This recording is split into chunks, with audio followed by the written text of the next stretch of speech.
membahas hasil dan pembahasan. Ini kalimatnya tidak jelas ya. Kita akan mencoba melihat sebenarnya apa yang kemudian dituliskan di dalam hasil dan pembahasan dalam artikel ilmiah. Nah, di sini ada banyak versi sebenarnya. Kalau saya menyebut banyak versi, kenapa banyak versi? Karena di dalam penulisan artikel ilmiah itu sangat bergantung dari siapa yang meminta artikel itu, atau istilahnya ketika kita mengirim artikel itu di jurnal, maka kita harus melihat pola-pola yang diungkapkan di jurnal atau kaidah selingkung yang ada di dalam jurnal itu. Tapi saya akan coba menyampaikan hal yang umum diungkapkan di hasil dan pembahasan di dalam artikel ilmiah. Ada paling tidak 5 hal pokok yang biasanya diungkap di dalam hasil dan pembahasan. Yang pertama adalah hasil temuan untuk menjawab tujuan penelitian. Jadi hal utama yang harus ada adalah hasilnya.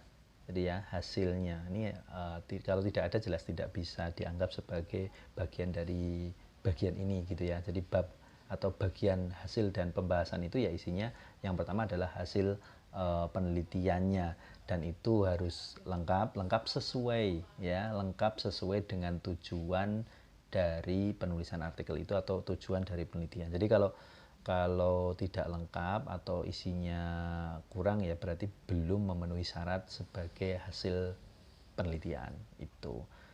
Tentu saja tujuannya kan saya sebut bahwa tujuan itu bisa berbeda-beda. Ada yang tujuannya banyak ya hasilnya harusnya banyak, tapi kalau tujuannya memang dispesifikkan pada hal tertentu, maka ya hanya itu saja yang kemudian dibutuhkan untuk diungkapkan di dalam artikel tersebut, bagian hasil penelitian. Kemudian yang kedua adalah adanya bukti-bukti lain berupa gambar, tabel, atau yang lainnya, dan tentu saja itu harus dijelaskan secara singkat dan jelas begitu ya, dijelaskan secara singkat begitu, karena kalau secara mendetail nanti malah terlalu panjang. Dan tabel ini sangat penting, tabel, diagram, gambar atau bukti dukung yang lain itu sangat penting, karena itu akan membuat kita mempermudah kita sebenarnya untuk mengungkapkan banyak hal ya, mengungkapkan banyak hal tapi dengan bentuk yang lebih singkat. Jadi kalau deskripsi semuanya kan nanti akan panjang, tapi dengan tabel orang itu bisa membaca sesuatu yang lebih singkat tapi bisa memiliki pemahaman yang lebih luas. Tabel-tabel atau gambar atau diagram itu akan memberikan dimensi baru untuk pemahaman di dalam artikel yang dibuat. Kemudian adanya diskusi. Nah, di sini diskusi harus mengungkapkan secara mendalam analisis hasil yang diperoleh. Ya, jadi adanya diskusi itu penting. Nah, di sini ya, diskusi itu bisa banyak bervariasi. Saya contohkan salah satunya ya. Salah satu bentuk diskusi adalah dengan mengaitkan hasil dari yang tadi diungkapkan, hasil yang diungkapkan tadi itu dengan hasil-hasil penelitian terdahulu.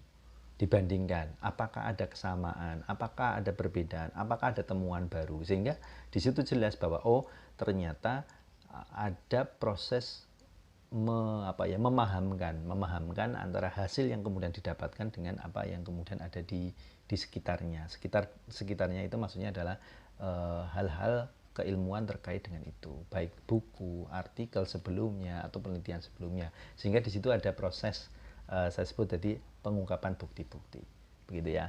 Kemudian kita juga harus menjelaskan kebaruan dari penelitian. Kalau tadi kalau di video yang lain saya mengungkapkan di bab pendahuluan itu ada penelitian terdahulu. Nah, penelitian terdahulu itu kan untuk memberikan bukti. Nah, di sini juga Anda harus mengungkapkan apa sih hal yang baru. Kalau tadi bukti bahwa ada kebaruan, nah kalau kali ini adalah bukti bahwa penelitian ini adalah sesuatu yang baru. Apakah sesuatu yang baru itu benar-benar baru? Nah, ini kan harus diperjelas bahwa sesuatu yang baru di sini adalah adanya pengembangan, perubahan, atau temuan-temuan yang berbeda dari penelitian sebelumnya, sehingga nanti bisa diungkapkan. Dan yang terakhir adalah adanya manfaat dan kontribusi penelitian keilmuan. Jadi Anda harus mengungkapkan itu, baik secara langsung maupun tidak kalau poin yang kelima ini. intinya di dalam pembahasan ini Anda harus mengungkapkan hasil dengan detail. Detail ini artinya lengkap tanpa ada yang kurang dan bisa memaparkannya dengan membuktikan dengan hal-hal yang data dukung yang lainnya. Saya rasa itu, dan selamat untuk berproses.